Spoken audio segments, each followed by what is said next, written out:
So ngayon guys, i-share ko sa inyo kung paano ako manghuli ng dalag, local snakeheads. Laki! Uy, fish on pala. Naka-BFS na ako. Hindi ko pa rin siya maramdaman. Fish on. Huli.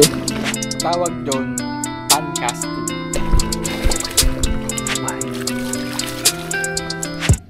So tagal ko na rin nagpi-fishing. Siguro 4 years na, di ba? Katatapos lang ng year 4. Kahit papaano marunong na ako magdalag. Ano na, may lakas na ako ng loob na magturo sa inyo guys. Pero ito ay ano lang, share lang, hindi talaga. Gusto nyo, gawin nyo yung tinuturo ko or kuha kayo ng idea. Kasi sa angling guys, may kanya-kanya tayong techniques eh. So hindi ko babaliin yung techniques nyo. I-share ko lang kung ano kung paano ako manghuli ng snakeheads. Local snakeheads, dami ko na nahuli, alam nyo naman. Puro butarit. Tapos syempre meron din akong PB, meron ako 24 inches, di ba? Tapos meron ako 23 inches. Yan. Yan ang PB ko eh. 23 saka 24 inches. Sa Toma naman, alam nyo naman, giant snakehead. Ubos yung kaibigan ko, di ba? Dati dami kong kasama mag-fishing, ngayon wala na. Ubos eh. So anyway, sa snakehead fishing, dalawang paborito kong lures na gamitin. So, frog, soft body frog, top water yon, and yung soft plastics. So, ito yung frogs. So, kung wala kayo na to sa fishing bilang, madami. Yan, iba-iba yan. Ito yung meta ng snakehead fishing sa atin dito sa Pilipinas eh. Madalang ako makakita ng post sa Facebook, sa mga Facebook groups ng fishing na sa soft plastic nakakahuli ng dalag, pinopost nila. Lagi, madalas sa frog. Ito talaga ang meta eh. Walang makakatalo sa frog pag dito sa Pinas. Yan ang gusto ng mga angler. And soft plastics. Ano sasabi kong soft plastics? Pwedeng paddle tail, pwede rin yung straight tail lang, o kaya yung curly tail. So mas gusto ko paddle tail. Bottom, kung tawagin namin to bottom, kasi pag ayaw ko magat ng snakehead sa top water, sa frog, ito ginagamit namin.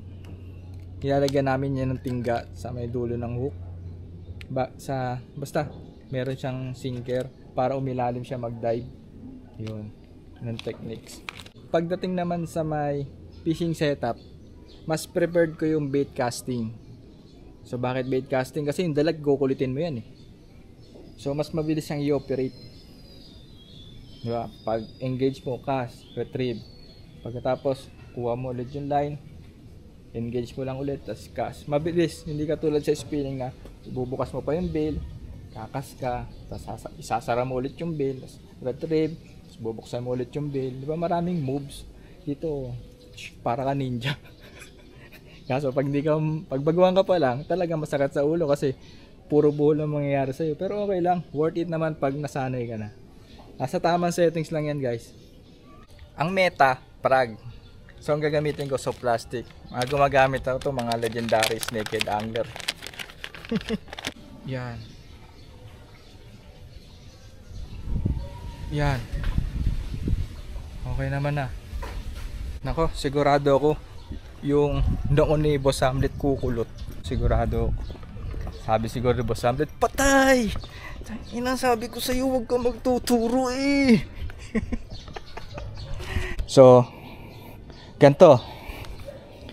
Diba? Kita nyo yan. May mga vegetation, may asola. Ang dalag, wala sa gitna yan eh. Pero meron din sa gitna. Pero madalas sila nandun yan sa vegetation, sa may, di ba? Ay, may halaman, may mga damo. Yung dulo nun, yung sa tubig na. So, ito sample ah. Ikakas ko sa may damo. Then, hahatakin ko. Pagbagsak sa tubig, taas ng chance makahuli ng snakeheads. Ito na. Oops, kita nyo bumagsak sa damo. So hihilahin nyo lang yan. Pababagsakin nyo lang yung sa tubig. Pak! Wala. Alam ko na kagad na wala. Kasi kung meron yan, sinakmal na. Sa damo lang. Hop, damo ulit. Sa asola.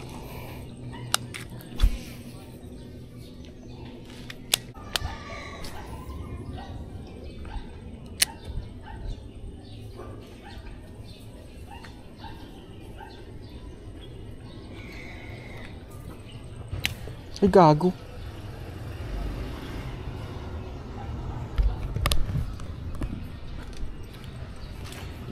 Ang sabi ko, kailan ako nagtuturo sa vlog eh. Tunay agad, saglit lang putol ka. Bad trip. Pang ilang cash yun? 3 cash donate? Tama ba? 3 lang?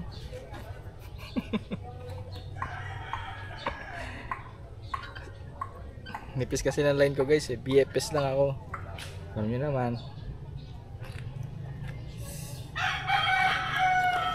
Paparami tayo ng friends. So BFS muna. And pag marami na sila, saka kung gagamitin yung extra heavy ko. Sabay-sabayin ko sila. So take 2 guys. Ang mga snakeheads siya, nasa hilaman yan. Sige, madonate ka ulit, ayop ka. And ang retrieve, pag masyadong mabilis ha, ako lagi ako mabilis mag-retrieve eh. Kasi ginagalit ko sila. Yung toman, kailangan mabilis retrieve mo. Pero pag local snakeheads, tama na yung ganyang kabilis oh. Boom! Wala. Sasabog dyan.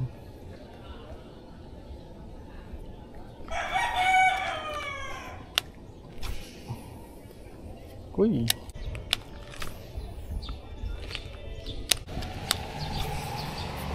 Madalas yun na napapanood to sa akin guys, yung ganito. Pagcast kong ganyan sa may halaman, pag bumagsak, mas retrieve. Tapos ang dami pang tubig, nire-retrieve ko na lang ganyan mabilis. Kasi nga, sabi ko kanina, ang dalag nandun niya sa gilid. So pag walang sumunod, mag-retrieve ka na agad. Kasi kung meron yan, kakagat na agad yan. And dito, meron din, pero ayoko. Kasi pag kagat ng dalag dyan, susuksok yan sa ilalim. Tapos BFS lang ako, mahirapan akong bunutin yan. Saka kahit naka medium heavy ka, medium, sa ganyang, bigat yan. Hirap yan.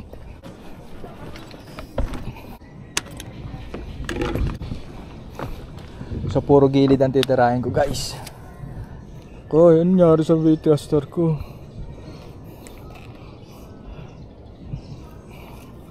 Bonus tips, ganyan lang magtanggal yan guys. Pag may nakita kang sumabit, kuti mo lang dahan-dahan, wala na sumasabit, di ba? Pero dahil pang naka maluwag na line, tanggalin mo yan. Ay, may sumabit pa ulit. Tanggalin mo yung sumabit. Okay, tanggalin yung maluwag na line. May maluwag pa. Maluwag pa, yun, na-stop na sa malinis. So hawakan mo to. Ay! Tapos ganyan mo lang yan.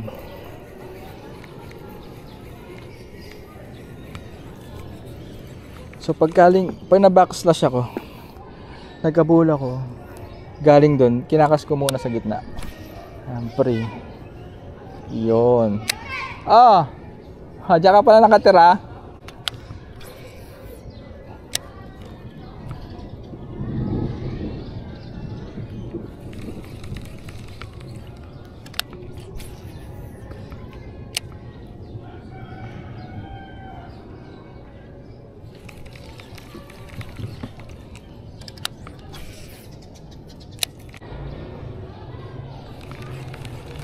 So ganun guys.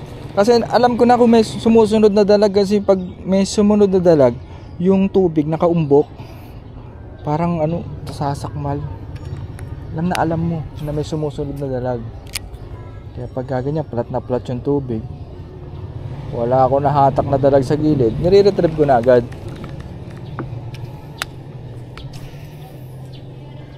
Kailan ako nag-tutorial ng dalaga, walang nagpaparamdam sa akin ha. Talagang Hanggang ano eh. Nakakasar ako ng dalag na yun. Mamaya pipisakin ko yan. Hahuli ko.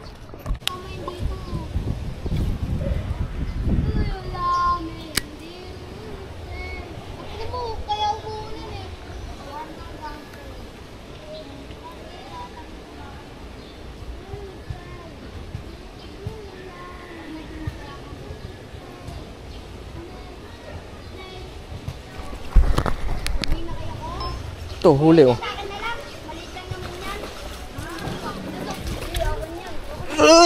Tarpon! Nice! Landed! Dali! Tingin na, kailan ako nagtuturo ng dalag. Nalulok! Na? Nalulok kuya yun! Hindi, nakuha, nakalaso yung show. Ay ko! Baka matapakan. Dito ka, sabi na. Tarpon! Uy! Nakasayaw! Kain kita! Oh, tutok mo sa akin. Wait lang, Ay, bawa huwag ko. kang magagawan, baka masira. Ikaw na magawa ka. Nice, tarpon oh. Okay na. Nice. Nawala na. Sige, okay lang. Nagkulay itim. Okay lang. Nice guys. So catch and release. Thank you. Uy, kulay itim. Catch and release. Bye-bye. Boom. Bye-bye. Buhay pa siya. Ayoko na sa'yo. Tara. So nakakulong na ako dito guys. Lakas ng ulan. Uyo. Sana all naliligo oh. Lakas ng ulan oh. Kung kailan ako nagtuturo paano magdalag, kumagat yung tarpon. Pero nung hinahan ko yung tarpon, hindi kumakagat. Dalagang kumakagat. Ngema siya. Pero ang ganda eh. Hook set siya. Nakita ko tapos nakalas sa lapag. Talagang yung hook, itong worm hook, nakatusok ng tama sa bibig niya. Ang ganda ng pagkakasabit. Kala ko dalag. Ganda na sana ng content ko. Tutorial oh. Snaked tutorial oh. Kumagat tarpon talagang parang babadrip ako. Hindi ako masaya. Kailangan makahulay ko ng dalag. Pa-stopin ko lang tong ulan kasi sapatos pa ako oh. Kaya ako nakasapatos guys pag nagpipishing. Kasi hinuhuli ng MMDA pag nakachinelas. So no choice ako. Kailangan ko talaga nakasapatos ako. Lang muna ako sa tindahan. Putik na yan. Ate, pabili pong isang red horse na maliit.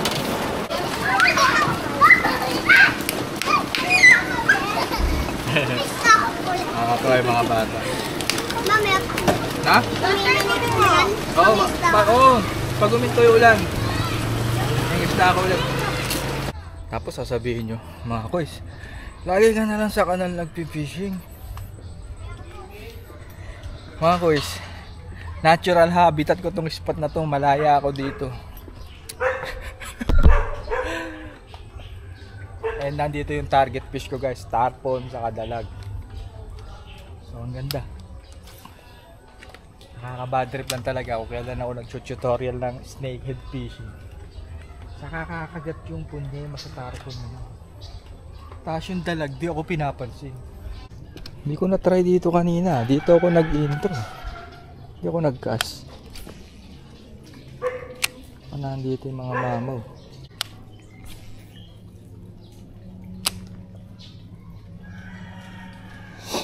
Uy! Fish on! Putang ina mo! Kalas!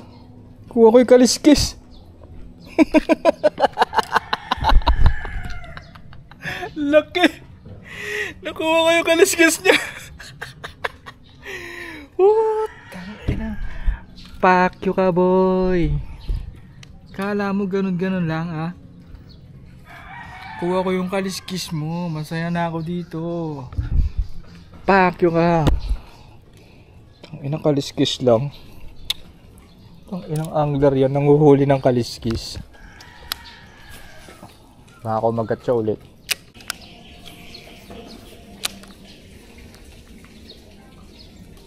Oops! Strike! Oops! Uy! Fish on pala! Tayo na! Butarit! Alam niyo yun guys, naka BFS na ako. Hindi ko pa rin siya maramdaman. Tikirik to. Kakaiba tama ng Red Doors na yun sa tindahan ha. Isa lang yun. Parang manhid ang katawan ko.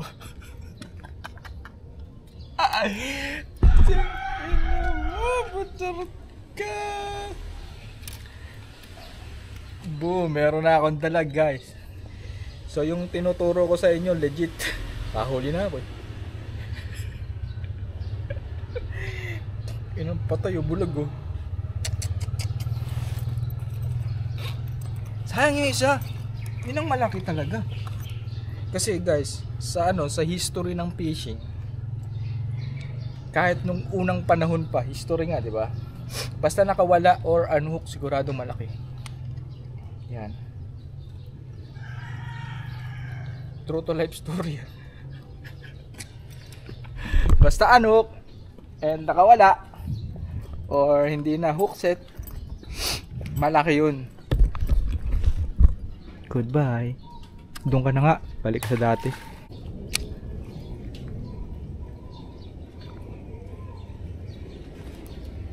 Basta mga koys, lagi nyo tatandaan, pag snakehead fishing, lagi ang cast nyo sa gilid, wag sa gitna. Pero ngayon nagkakas ako sa gitna kasi ang liit lang naman na spot na to eh. Madalas talaga ang mga dalag nasa gilid. Kasi sila eh, air breather sila eh. Kumbaga, lagi silang nakasungaw sa may gilid na mamahinga, nakalabas yung ilong nila dun. So pag nabagsakan mo ng lure yun, puta, nakakagat agad yun sa'yo. So kaya nga isa dito, hindi na yung kakagat. Na yun, naduwag na. Tanggal yung kaliskis niya. Uy! May strike pa! May strike pa! May strike pa siya guys! Tingnan, nangyari sa akin to. Sabi ko sa inyo, yari ka sa akin. May strike ka pa, huminga ka pa dyan ha. Yari ka sa akin. May strike ka pa ha.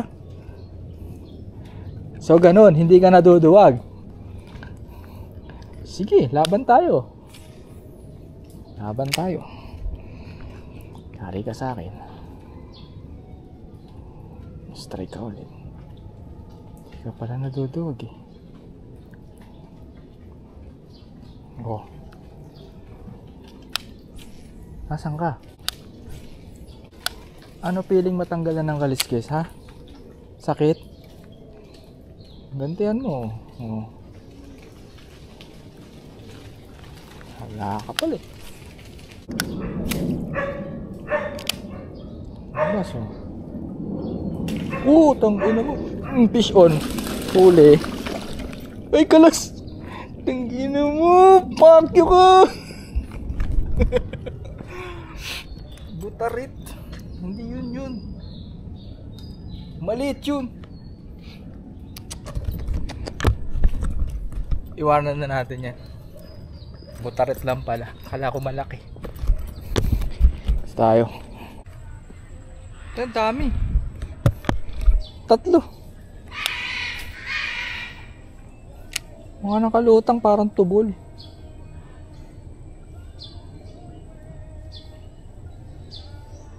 One, two. Kung nakikita nyo ha, malamang hindi kita sa camera pero para silang tubol oh. Nadaanan ko. Pagat. Hindi pinansin. Sabihin ko sa inyo guys, dito lang sa part na to, merong active na dalag na kumakagat. Pero dun sa gitna, saka dun sa may kabila, ayaw mamansin ng mga dalag. So dito lang sa dulo, siguro mataas ang salt water content na tong kanal. Kaya yung mga dalag nandito sa dulo, kung saan malayo sa Ilog Pasig. Kasi doon sa may kabilang tuloy na bakal, labasan yan, Ilog Pasig na yun. So dito papunta to sa mga streets.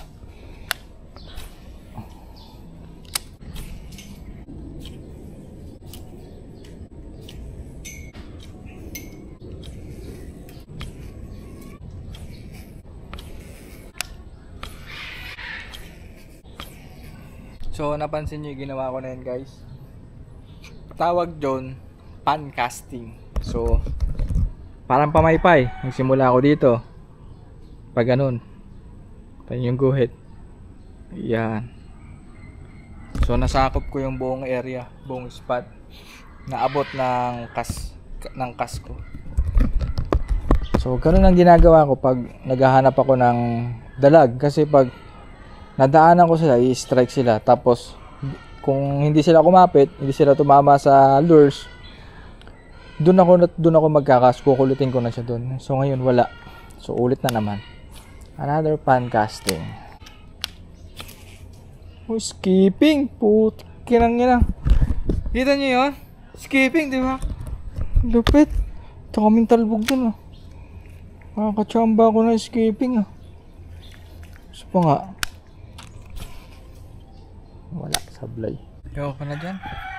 Kaya na ako makitang dalag. Kapagod. Ayan tayo tulay.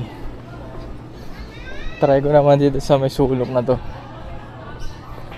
Uy, may asola. Ito sinasabi kong ilog Pasig. Ang likod na yan. May daanan pala dito sa baba. Pwede bang bumaba dito? Pwede palang bumaba dito. Meron pala ditong spot eh. Ayan oh. Boom. Ito pala spot eh.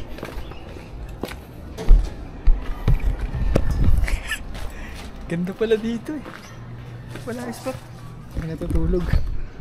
Ito kas ako dito.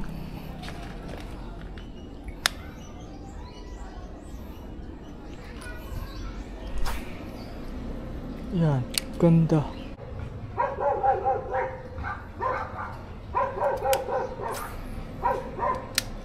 Na guys, pagkapatay ng camera, hinataw ng malaking dalag. Ayan siya, oh. Tangina. Hindi ko maapit, kage. Pagkapatay ko ng camera. Punyimas. Ang laki ng dalag. Tao kasi nga, di ako makapagsalita maayos. Dito lang siya kung magkakita ko. Sobrang laki. Tangina. Kung kailan pinatay ko yung camera.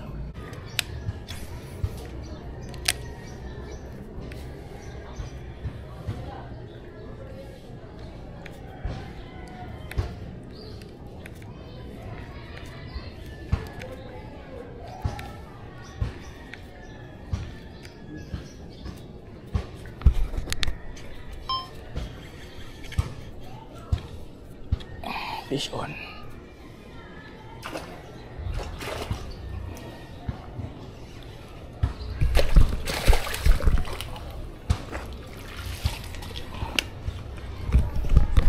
Kadali din ng mamaw.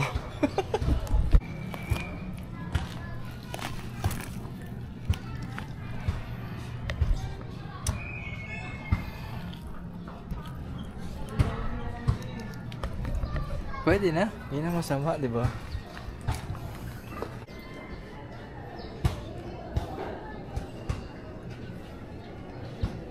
Yes.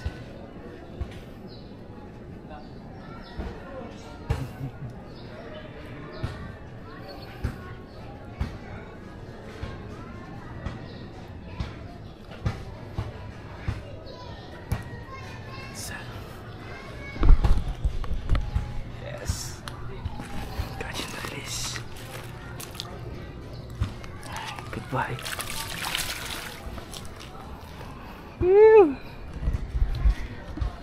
Ay.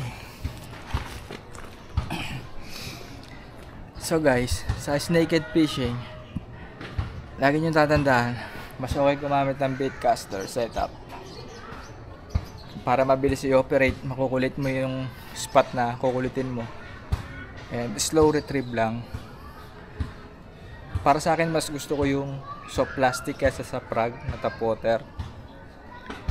And yung pag hook set, yung iba bumibilang pa ng 1, 2, 3, tapos yung iba hanggang 6, tapos sa kanila bibigyan. Para sa akin hindi kailangan nun. Basta pag nakita mong humila na yung dalag, bigyan mo lang, pitikan mo lang, isang ganun lang. Hindi mo kailangan bombahin na sobrang lakas. Sabi nila matigas daw yung panga ng snakeheads, ng ngala-ngala. Totoo naman eh. Pero ako hindi kasi kung sobrang daming hookset, parang hindi naman need. Pero kanya-kanya eh. Sabi ko nga sa inyo, kanya-kanya yan ng style, ng techniques. So ako ganun. Pag nakita ko na humila na yung tali, isang pitik lang, tapos puro tension na. Kaya ang ganda lagi ng tama ng dalag ko eh. Lagi sa lips, hindi sa bungo. Kasi pag sa bungo, binigyan yun. Para si Boss Hamlet, pag umukset ng dalag, kumatos yung dalag, patay na. Kaya ako, practice catch and release tayo. So sakto, hookset lang. Okay na. Don't be too surprised when you see me rise. I'm on the ground every morning.